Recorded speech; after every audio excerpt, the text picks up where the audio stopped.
namaste to everyone. This session was originally supposed to be posing questions to the author of the book, Life of an Industani.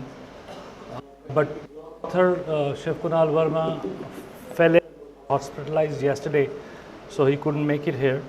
And so now we're going to have a book discussion, and Anandji and Sanjeevji have very graciously agreed to a part of the panel, and I thank them on my and Kunal's behalf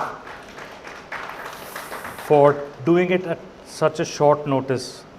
Can I have the slide, Sanjeevji's pictures?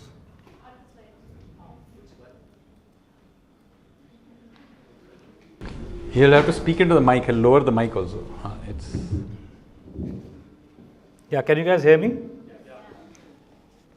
So, before we start off on discussion on the book, the subtext or the subtitle of Kunal's book is 6 Degrees of Separation. And I just took this opportunity to prove or to emphasize the point.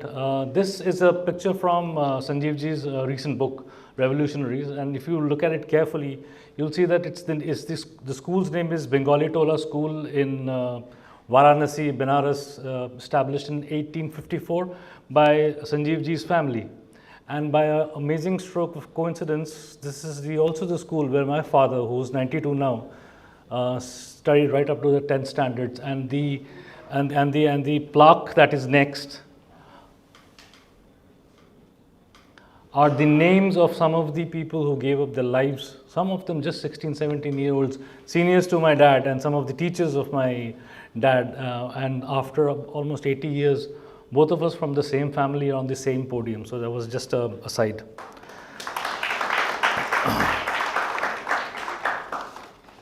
So the question is, this book of Kunal is a sort of an autobiography. I call it a sort of an autobiography, and I'll just kind of elaborate of why do I say so. And the question is, why should anybody read this autobiography of a not so famous Indian military historian and a filmmaker?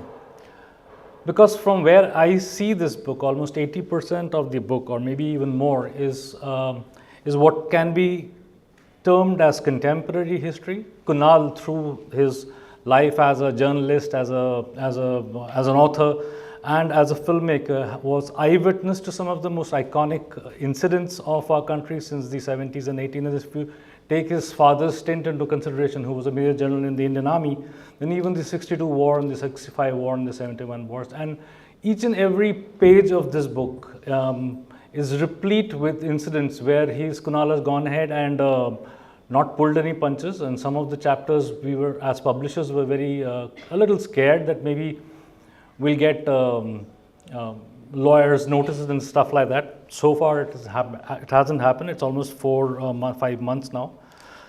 So the things like the 6 riots of 1984, the Operation Blue Star, the Bhopal gas tragedy, the Kargil war, the Siachen, the so-called attempted Siachen sellout in the 2000s, and the encounters and his stay with Hizbul Mujahideen for 5 days, are all these incidents and many, many more which are there in this book. And I personally think that this is what I can call as the first draft of history, and going forward, some of the incidents will probably feature in history books in the coming years. Before I move on to the panel, I would just like to read a couple of pages from the book. Basically, these are the pages which, when shared with me about a year back as the first draft, sent shivers down my spine, and I think I will share them with you. It will not take more than 3 minutes, and then I'll pass it on to Sanjeev and Anandji. So this is from a chapter called Trial by Fire, the Sikh Riots. And it begins, on the fateful 31st October evening in 1984, when Delhi was beginning to see the beginnings of attacks on Sikhs in the aftermath of Mrs. Indira Gandhi's assassination, with the stolen papers from Vicky Graham's table burning a hole against my chest, I was not quite sure what I wanted to do. Driving my scooter almost instinctively, I turned from Parliament Street towards Cathedral Church of Redemption and then went up to the North Avenue and into Rashtrapati Bhavan. Usually there are at least 2 police pickets there, but no one challenged me. Even at the Rashtrapati Bhavan, there was not a soul. So I parked and went into the imposing building, literally walking into without being stopped or questioned by anyone. I entered a long room where a JCO ADC was sitting at a desk, but he either did not see me enter or he just ignored me. Benu's room was not too far away, and as I stood there wondering what to do, the JCO ADC got to his feet and Gyani Zail Singh wandered into the hall. I had twice met the president before and had been quite taken in by his spontaneous warmth. Taking the sheaf of papers out of my jacket, I walked towards him and wished him. The president did not respond. He just seemed to look at me with a blank, bewildered look. I started to say something, but I felt the JCO ADC's hand on my shoulder. I turned to look at him and he indicated with a nod that I should leave the president alone. I looked again at Gyani Zail Singh. His face and eyes were blank. It was almost as if he was seeing nothing, hearing nothing. He turned and went back from where he had come. It was unnerving, to put it mildly. In Benu's room, I sat down on the bed and must have dozed off, for I was woken up by Benu, who asked me, "What the hell are you doing here?" Benu listened quietly as I quickly updated him, telling him I had stolen the papers from the Associated Press office and then came straight to Rashtrapati Bhavan. I told him there were no police personnel on the roads and no one had challenged me on my way in. He knew I had tried to talk to the president. Presumably, the JCO ADC had told him. And he explained that Gyani Zail Singh was almost in a state of deep shock and he was being sedated. It was 9:30 p.m. in the evening, and we both knew that the clock was ticking. Benu told me that the writing was spreading slowly and there were reports of tempos coming in from direction of Gurgaon with kerosene and old tires and white was anticipated. The voters' list now left us both with no doubt as to what was being planned. "Kunal, you go to my father. He's in Delhi area ops room monitoring the situation. I'll call my sister and she'll meet you outside the Flagstaff House. Get going." I was already halfway out of the door and ran down the imposing courtyard where so much history had been scripted.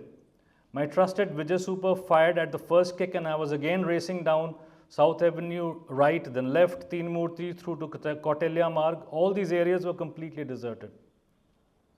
Not even a stray dog was visible. Even Sardar Patel Marg was deserted, as was the police post at Dhaula Kuan. I turned in at Pratap Chowk and reached the Mandir Marg and Mal Road intersection, where on left was General Jamwal's residence. Benu's sister Vandana was standing at the gate and she climbed on behind me. Headquarter Delhi area was just a stone's throw away from parking. We both half ran into the GOC's office. The staff there recognized Vandana and after a few minutes the general came into his office. He greeted me with his usual "hello son" manner and said that he had received a call from Benu as was telling him I was on my way.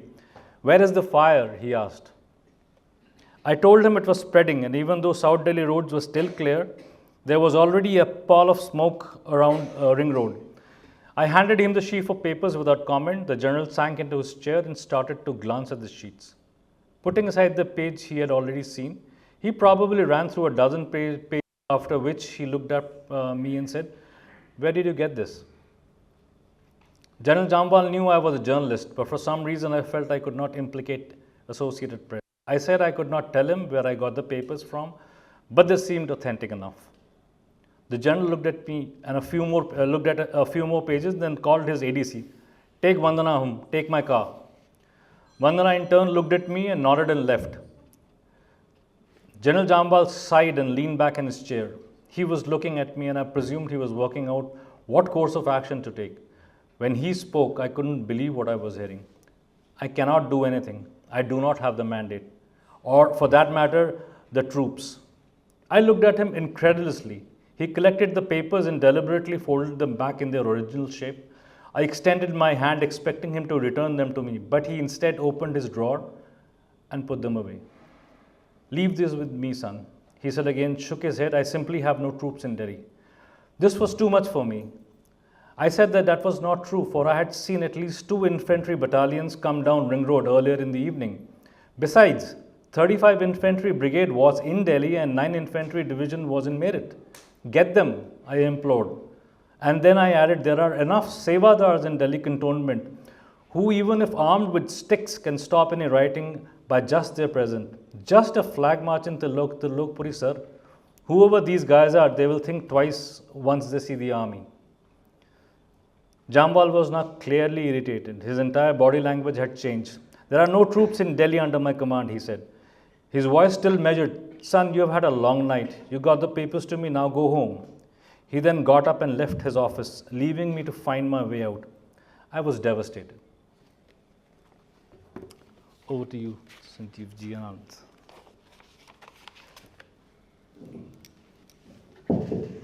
Thank you very much. I will confess, since I was dragged into this just last night, I have not really read the book. I glanced through it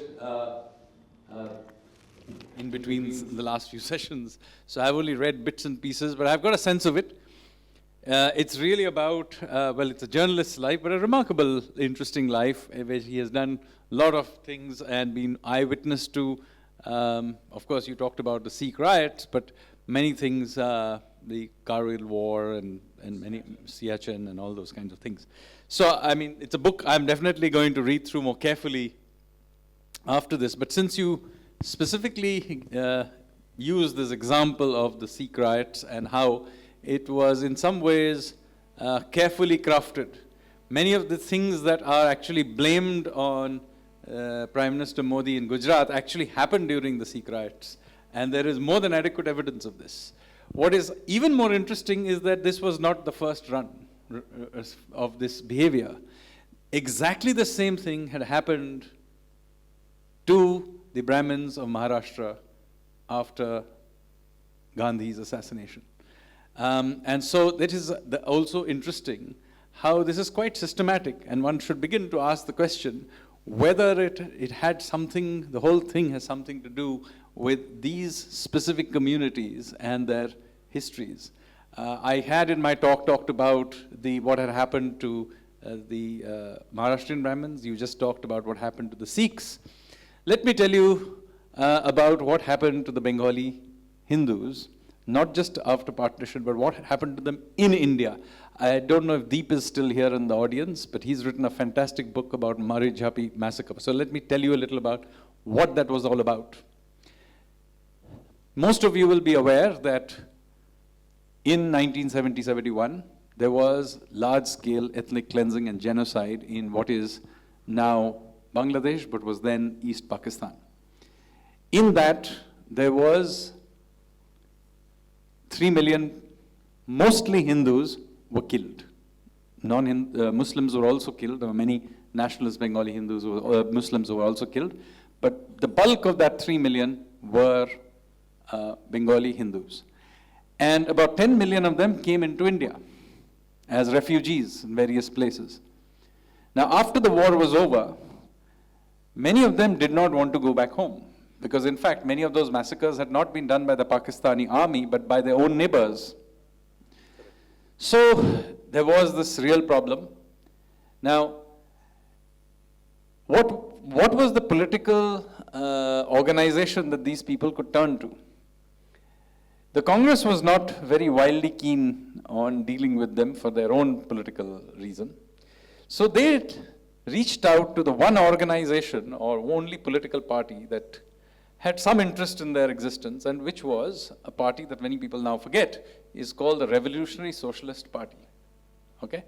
The RSP is a descendant of the Anushilan Marxists I talked about in my first talk. So they were basically the revolutionaries who had drifted towards Marxism, but were still suspicious of the British and Russian influence on the Communist Party. So they had remained separate during the Second World War.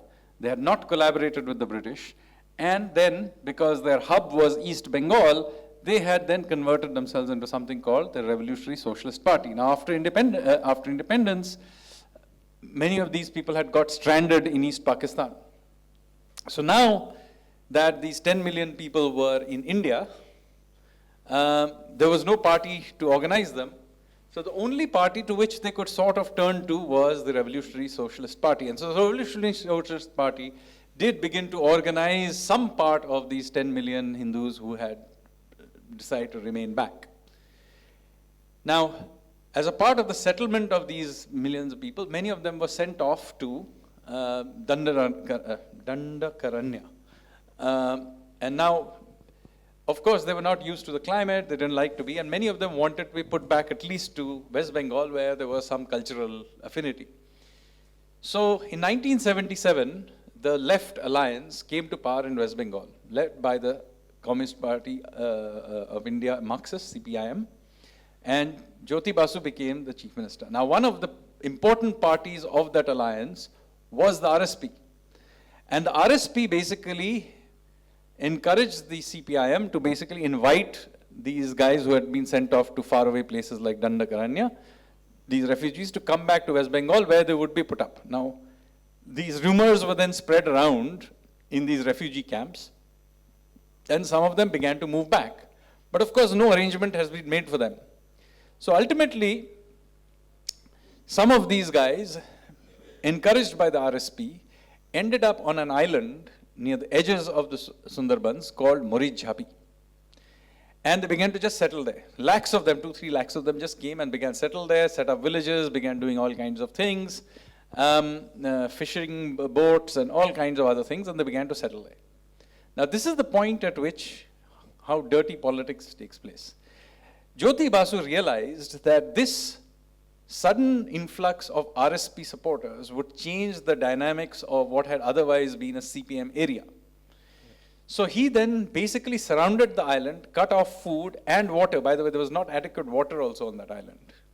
And then sent in these parties of party workers and police to basically carry out massacres. Those who tried to escape, boats were sank, many people were actually died of thirst on that island. It's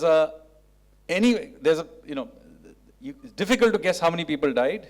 It's somewhere between 4,000 and 10,000. Deep is not here, but he'll tell you, we don't really know how many people died. But it is by some margin the worst state-sponsored massacre in independent India's history. You don't hear a word about this.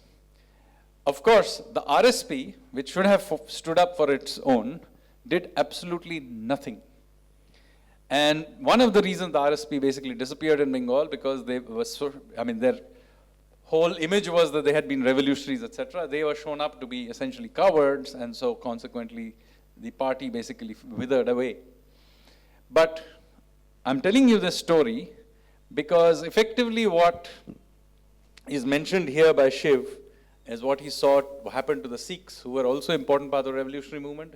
What happened to the Brahmins of Maharashtra also happened to the Hindus of Bengal, not just in Bangladesh and East Pakistan, but also to the refugees when they came over to India. This is unfortunately stuff that happened in living memory. Eyewitnesses of this are still alive. And yet, I grew up in 1980s Kolkata. Within 100 kilometers where all of this happened, and I had no idea it had happened. It's only when I was an adult and I read about it that I found out about this. This is the level of how this entire thing is being pushed down, and this history has not been told. Yes, thanks very much. First of all, for me being on this panel, and as Sanjeev also said, Alo recruited us only last night, and I've barely been able to, skim through the book. So my apologies if I've probably even read less than Sanjeev has, and you know how confusing it can be. S.M. Krishna's predicament at United Nations. He was reading the Portuguese diplomat's speech. Yesterday, Ashok Gehlot was reading last year's budget. So I don't want to be reading Sanjeev's book now, but a few things that I could very quickly glean out of what Shiv wrote. One thing that one of his chapters actually details about him being journalist and this labeling. And funnily enough, Sanjeev also talked about, when he talked about Bhagat Singh being communist and so many, and it's incredible how infected we all are at labeling each other, Sanghi, Darbari, Aptad, and God knows how many other labels that exist. Any other, like Qawmi is one. I'm from JNU, so I know about Qawmi. Any other label that I might have missed?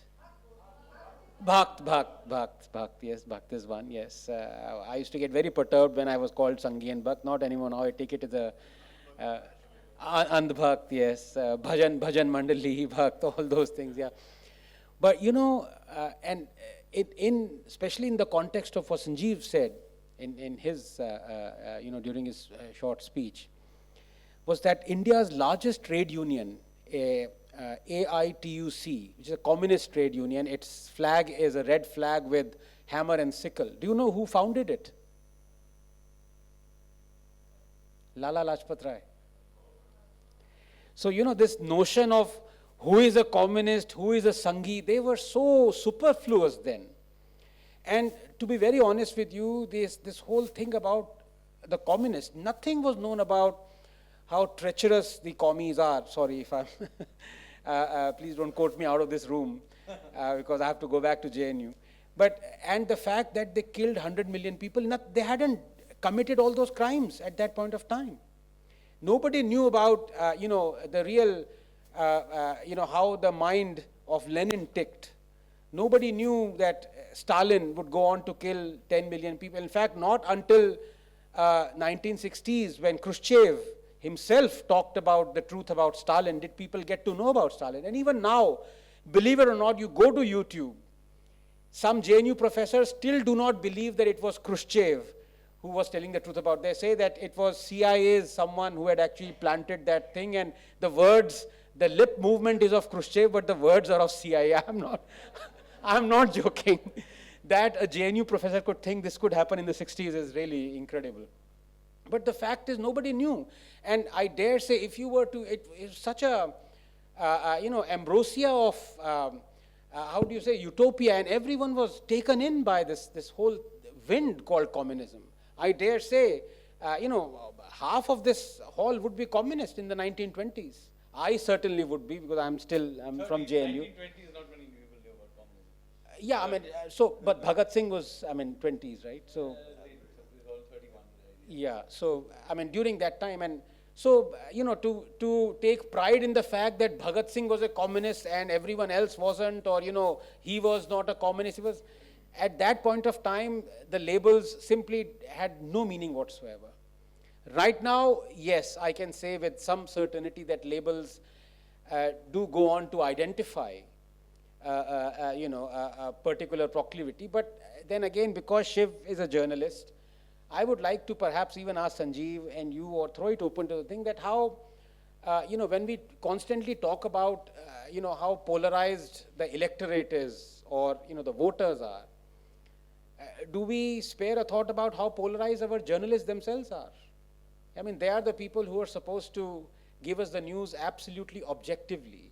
Whenever they raise any issue or they talk about it, they are supposed to at least say, has this thing happened before? Is there past precedence? That is how scientifically and objectively and rationally, you go about talking about things. But right now, I'll be, out of 100 journalists, I don't think more than a couple are doing that, and those couple are possibly in this hall. So away from this also, this thing about labeling that Shiv talks about, how true is that in establishing our psyche right now in contemporary times, Sanjeev?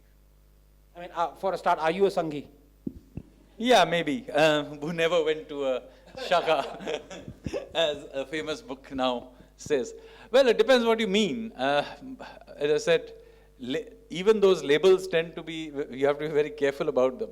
So today, for example, when you think of the Democrats and the Republicans, you get, the Republicans are painted as being the party of the white supremacists, and the Democrats as being the flag bearers of freedom and minorities and so on.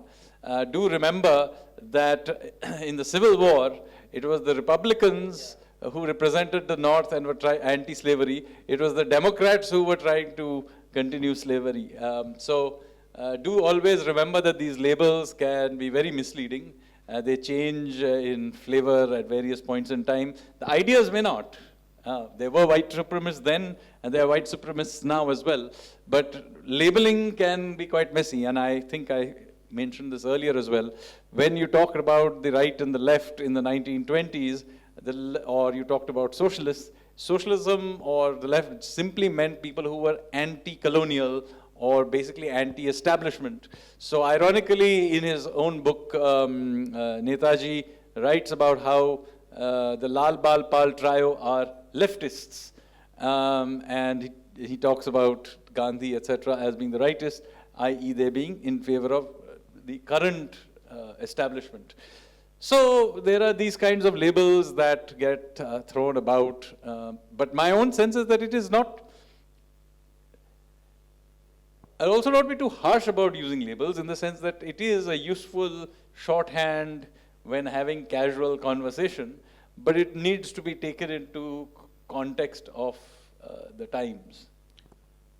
So Sanjeev and Anandji both, one of the things that Kunal mentions very clearly in his book, and he's not kind of mincing words, he names names, and these are all contemporary people. He talks about, he mentions about an incident somewhere in the early 2012, 2011, there was a track 2 diplomacy going on with Pakistan, where at some point of time it was decided between some officers and some bureaucrats and certain politicians to demilitarize Siachen.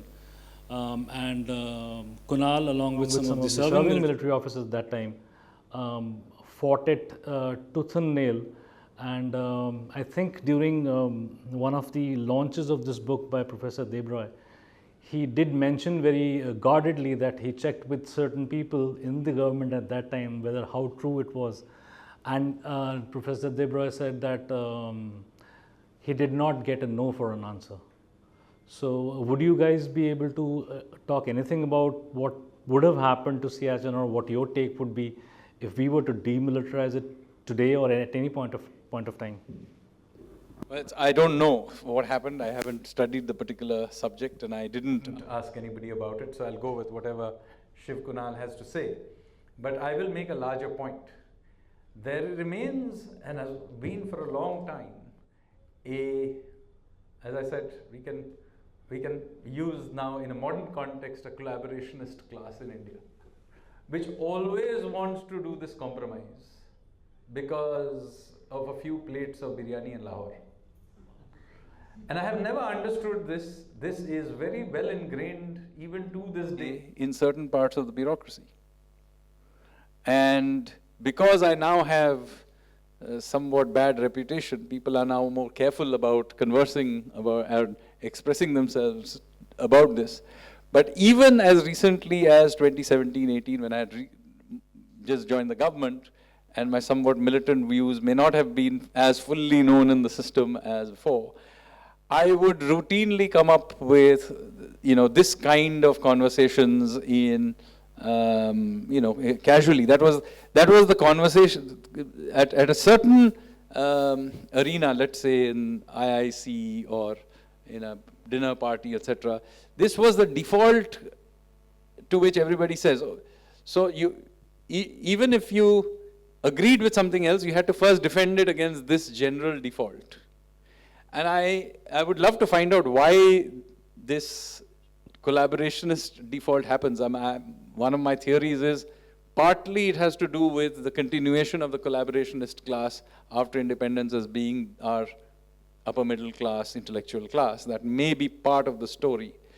But it is quite interesting. I have been recently reading up a lot on African social media. And it turns out that this is quite systematic. The systematic use of dollarized salaries of aid agencies to essentially buy out the children of the elite and the bureaucracies of developing countries is quite a common and systematic thing.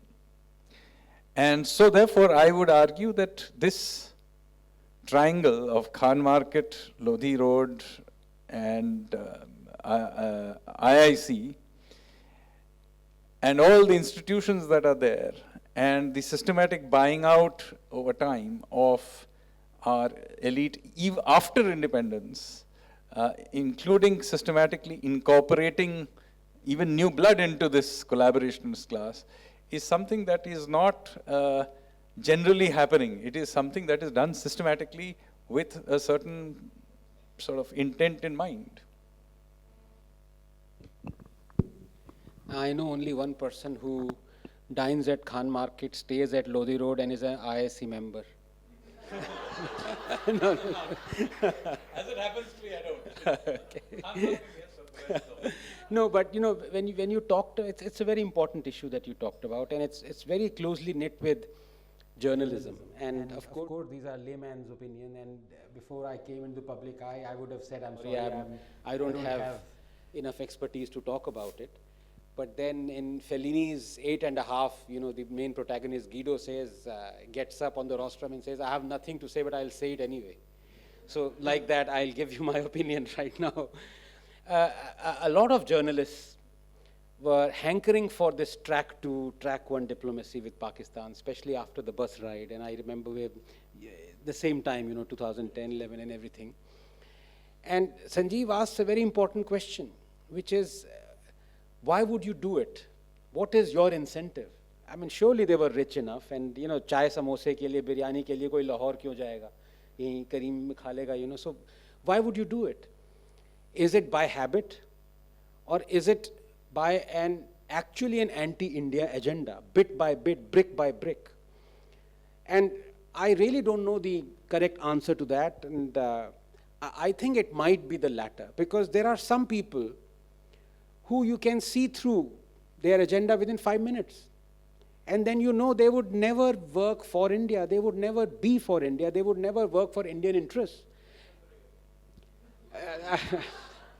Yes. No, but he's worked tremendously in India's interest ever since he made that chai wala comment. I mean, he has anointed Modi as the Prime Minister, so, you know, you're wrong there.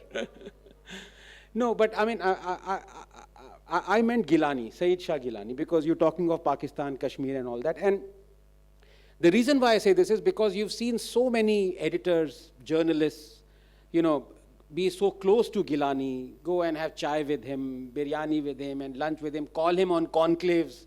He has been to Delhi so many times, he's spoken on, you know, what is the thing. And when I say that, you know, one can see through these people within 5 minutes. It's possibly even less than that, because I'll make it even less for you, because I've taken extracts from his own book.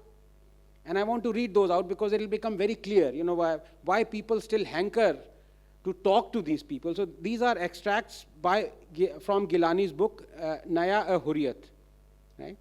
I'll just tell you what his thought process is. These are some quotes taken from it. And Gilani was the one, you remember, and Sai is right, Manishankar Iyer, the HT editor-in-chief, and so many other journalists. So many have gone and met him and wanted. So this is what, these are Gilani's sayings. Muslims are a qaum wholly separate from the Hindus. Muslims are a complete separate nation on the basis of their religion, culture, civilization, customs and practices and thought. Their nationalism and the foundation of their unity cannot be based on their homeland, race, language, color or economic system. The basis of their unity is Islam and Islam alone. Pakistan was created for the hegemony of Islam and for establishing an Islamic system. Pakistan is the land of the dreams of all Kashmiris because it was one in the name of Islam. Accession to India would result in the Kashmiri Muslim having to live perpetually under Hindu slavery. The entire struggle of the Kashmiri people is for the sake of Islam and for the accession to Pakistan. It may seem like these are extracts from some guy saying, you know, Sai has referred to them in his book, but, you know, this is across time, across space. What was said by, you know, some bigot 100 years ago mentioned in Sai is being repeated by Gilani. Kashmir must become an Islamic state. Our goal is the establishment of Islamic government. Our struggle is for the sake of Islam. Islam removes people from the slavery of people, but secularism makes the people slaves of Delhi. And these journalists were calling Gilani as secular. The ongoing struggle against Indian rule in Kashmir is not an ordinary war, but rather a jihad. India is a bigger enemy of Islam and Muslims than Israel. I plead with the Afghan Mujahideen to come forward to help liberate us from India, and by doing so, express their bond of Islamic brotherhood and religious commitment. In the light of the Quran, it has now become incumbent on the people of Pakistan to engage in jihad in Kashmir. These are the words of the guy who our editors and journalists were hugging and having tea and biscuits and wanting track to. I mean, what more can be said, you know? Fair point, Dr. Ranganathan. One of the other things that Kunal's book stands out for is that fact that he and Shekhar Gupta were very deeply involved in covering the Punjab terrorism, plus the Operation Blue Stars. About 3 or 4 days back, there was an interview with one of the army generals who went in, General Kuldeep Singh Barar, with Smita Prakash, I think, in one of the interviews. And he mentioned very clearly that there are some people calling it a botched up operation. The some people is Kunal. So he starts the description of Operation Blue Star as that it was a completely botched up operation. And since he got a very close, a very bird's eye view. In fact, just to recount from my memory of what is written there, he was, I think, 21 or 22 years old at that time, and he was an AP journalist, just a couple of years old, and he was somewhere caught in Calcutta in torrential downpour, and his father, at that time, he was, I think, the 11th Division Commander in Jalandhar. They were frantically searching for him, and finally they get hold of him, and they tell him that there is going to be a flight for him at the Kolkata airport at such and such time, and he needs to get on that flight come what may. There were apparently, he describes it as 4 feet of water right up to the airport. So somehow he gets on the flight, and he's, kind of amazed to discover that's a Airbus 300. This is 1984, just brand new Airbus 300s. So with 300 passenger capacity, and he's the only passenger with 12 warehouses in it. That he also mentions very clearly. And he lands in Delhi, he lands at the Palam the technical area, and he's flown from there straight to Chandimandir, which is the headquarters of the Western Command. At that time, General Sundarji was the chief of Western Command. So he's kind of driven into his room, and he's put there, and he's asked to describe what he saw in Golden Temple during his last visit. Apparently, he was the last serious journalist who was inside the Golden Temple for any long or protracted period of time. And Kunal starts by telling him that, sir, as far as I'm concerned, I have counted 64 LMGs. And on that comment, General Sundarji gets up and tells him that you journalists love playing generals, you have no idea what you're talking about, and he walks off. So after having flown him from Kolkata and done all this, all he spent with General Sundarji was 2 minutes, and what Kunal was trying to tell him, he wasn't even heard of. So apparently later on, General V.K. Singh was a major at that time, and he was there with his boss. So especially with the meetings with Mrs. Gandhi, General A.S. Vaidya, the chief of army staff at that time, repeatedly told Mrs. Gandhi, don't do it. There is frontal attack on the Golden Temple. It's not a good idea for XYZ reasons, and this is not going to end well. While the meeting was going on, General Sundarji drives in, walks in, sweeps Mrs. Gandhi off the feet and says that this is how we'll do it, this is how it is done. And kind of General Vaidya was moved to the sidelines. And the attitude at that time, as described by General V.K. Singh later on, was that all the Indian army had to do was show up, and the terrorists would just, exact words, shit in their pants and leave their guns and run away. That is not what happened. So ultimately, I think about after 36 hours of sheer butchery, they had to bring in tanks and break. The whole idea was to save the Akal Takht in the Golden Temple. That never happened. So that is why Kunal's assertion that it was a botched up operation, because it was not planned through. So would you guys have any ideas about that part of narrative? Well, as a child of the 80s, I lived through that, I remember. But of course, the media was heavily censored, and completely, Doordarshan was completely controlled by the government. So I only have one version of it. And you're absolutely right, it was a botched up operation. it's only 20 years later down the line I got to know that. We are suffering even today because of that operation. Yes. Khalistani movement gets a new fillip every time they talk about the Blue Star. Yeah, they don't talk, I mean, they don't talk about that a lot of soldiers mutinied. They didn't want to go in, you know, that's a very sensitive thing, they don't talk about that. But 4 years down the line or 3 years down the line, there was, I think, was it Black Thunder? That happened during Rajiv Gandhi's time. And everyone, when that thing started, all of us thought that, my God, this is a repeat. This is going to be a repeat of Blue Star. But it wasn't. It was one of the most successful operations. And during that time, and you know, so I mean, what I mean to say is not so much the planning, it is how you execute an ongoing operation. So a man who dressed up as a rickshawala, he drove his rickshaw all the way to Harminder Sahib, and he just walked in. And the main terrorist, I forget that guy's name during Black Thunder. And this guy said, ISI has sent me, and he infiltrated that thing. And there were 74 bombs that were planted all across Golden Temple, including Akal Takht. And one by one during night, he diffused all those bombs. And later on, the terrorists had to surrender. Do you know who that guy was? He was Dawal. So it was not planned at all. He just went in, he volunteered, I'll just go in. So, you know, some things just happen, quirk of fate, and it was one of the most successful operations in Rajiv Gandhi's, I mean, you know, Punjab could have been, had that happened to the stage of probably worse off, Punjab would have been lost. Yeah. Any memories of that era? No, I mean, like you, grew up in the 80s. I read whatever the official documents were. I can't claim I have any particular insight into it. But so we actually thought Punjab was lost, to be honest. I mean, children of the 80s, there used to be transistor bomb blasts, and you know, people would be taken out of buses and shot down, lined up and shot down. We thought Punjab is gone until KPS Gill came, and you know. So another interesting insight into the same thing from Kunal is that when Kunal came back, they were both working at India Today at that time, Shekhar and Kunal. So when Kunal came back and filed his report, working on the coup story. No. So that's another thing that features in the book, the reality of the coup story. So why don't you tell us that? So the coup story. The coup story. So apparently it was, again, I'm quoting Kunal here, I have absolutely no knowledge or information about the workings of the government either way. I mean, much less, I'm much at periphery than you guys are.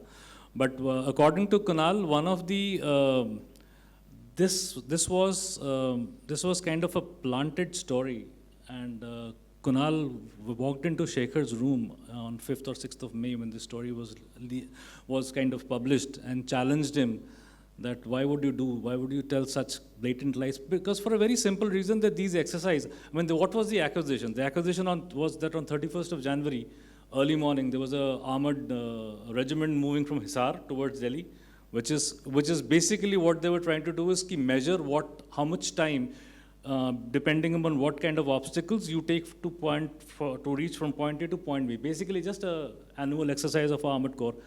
By sheer coincidence, I think it was 10 paras which started off from Agra, again moving towards Delhi. This is the area of their operation. So this whole thing was picked up by one of the members of the government at that time serving, and this was conveyed to the journalists in question, and those journalists were apparently sat down and dictated what you're supposed to write. The biggest flaw in this story was that this happened on 31st of January. The story came out the day General V.K. Singh's hearing about his seniority or continuance as the Chief of Army Staff for another year that would start. So basically it was a complete plant to thwart any attempts of to malign General V.K. Singh's attempt at getting his side of the story done. So that's the story. You know, they call journalism as the world's second oldest profession. Shekhar Gupta made it the oldest profession.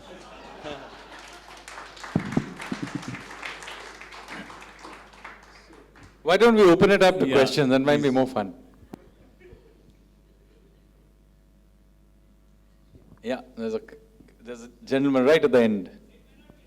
Just a minute, we're getting a few mics to you.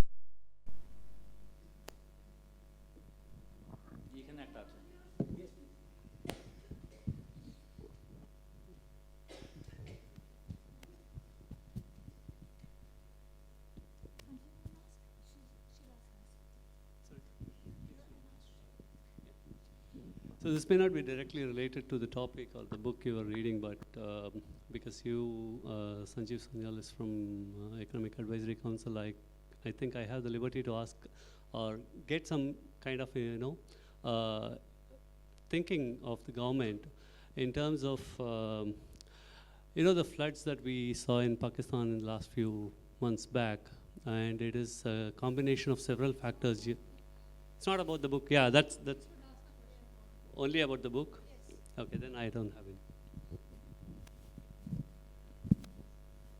With regard to Punjab, since you mentioned Operation Blue Star and Operation Black Thunder, can you weave in the consequence and the assassination of Mrs. Gandhi with it? The consequence, the linkage? I mean, there's a direct linkage. I mean, so this was obviously, Black Thunder happened later. So and also, if you want the backdrop, that the genesis of the Punjab problem, and who is Brindan Wale? So of course, as I said, there was a concerted effort from the century into the early 20th century of splitting Sikh identity away from Hindu identity, and the British heavily invested into it.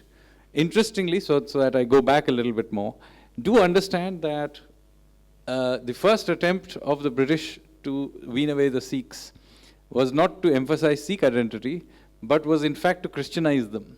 They tried to do that with Duleep Singh, and they invested huge amounts of effort into building various kinds of missionary institutions in Punjab, which by the way are still functioning, many of them. And so that was their very first attempt at splitting the Sikhs. But that thinking, however, evolved to saying that we don't have to Christianize them, all we have to do is to separate them from the Hindus and create a separate. And we see that particularly happening with the Ghadar period, where of course they infiltrate all the Gurudwaras, not first in India, but outside of India, North America, Britain, and so on. So the genesis of this Khalistani idea happens abroad. Now, what happens is after independence, yes, you wanted to say something. I was just trying to bring it to Alo's specific question Yeah. of what is the... Yes, I'm are you coming... talking about the proximate cause of Blue Star, of why it led to Blue Star? I'll address it from 1977 when they lost the election onwards. Yeah, so I want to tell you that there has been this thing among the Sikhs for quite some time, this split, so to speak. And it is needled all the time, of course, by the politicians. This includes, incidentally, the Congress itself, again, trying to needle this as a way of splitting the Sikhs themselves into various groups and try to utilize them in various ways for the electoral gain, which, of course, Mrs. Gandhi herself does, and there are many, many witnesses of the fact that Brindan Wale personally was given support by the Congress party ecosystem till he became way too big and something had to be done about him. So he was definitely a case of a Frankenstein. I'm not the first person who has made this point, but over to you. So again, I'm quoting Kunal on this one. He's specifically spoken about, not only there is a RNAW officer who was on with Gaurav Arya a couple of days back. He describes exactly how this happened. That 1977, after losing the elections to the Janata Party and Akali Dal combined, especially in Punjab, I think within a matter of 3 or 4 months, Sanjay Gandhi got in touch with Kamal Nath and asked for a plan to how do we come back to power in whenever we go in for elections next time. So, so keeping the fact that they needed to beat Akali Dal's agenda, they had to pick up a cleric. So there were about, according to some of the authors, including Kunal, there was an interview of sorts. You know, there were 5 or 6 clerics who were interviewed, and Jarnail Singh Bhindranwala, who by another coincidence used to live 10 kilometers from where my house in Moga, Punjab was selected because he looked to be the most militant and he looked to be the most powerful orator and all that. So keeping that in mind, he was promoted to, in inverted commas, take care of Akali Dal.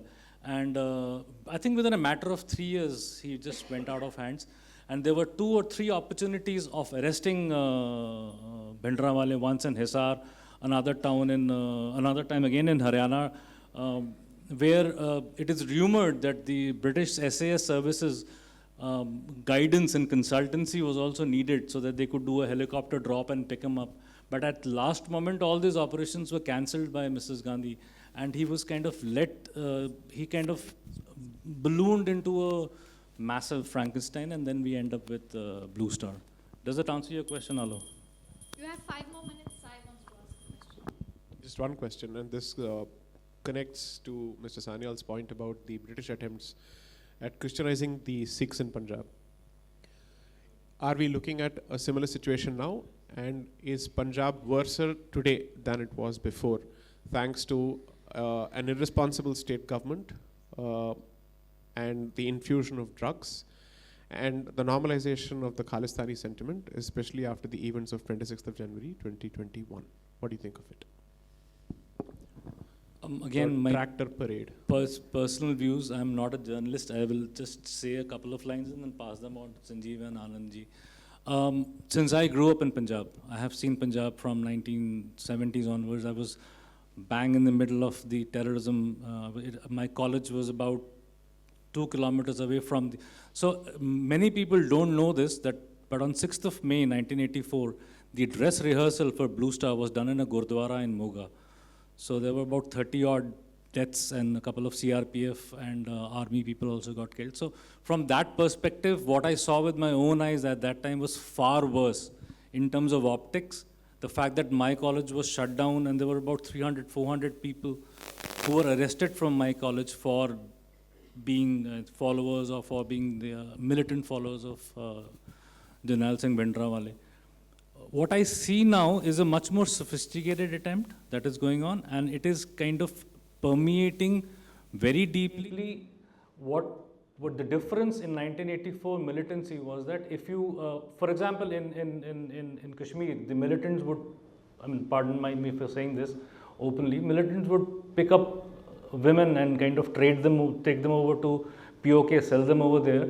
And the men folk would whimper and cry and complain कि उनके पास AK है, हमारे पास कुछ नहीं है.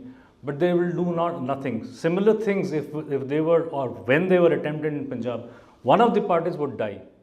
So this time the militancy is not that masculine, if I may say so, much well thought out, much well planned, and therefore much well insidious.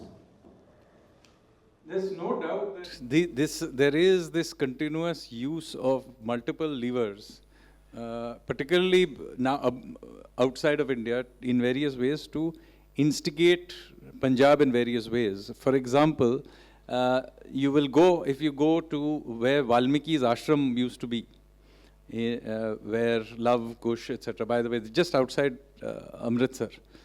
You go there, in the name of Valmiki being Dalit and so on, there is a small new prayer room kind of thing that has been built there.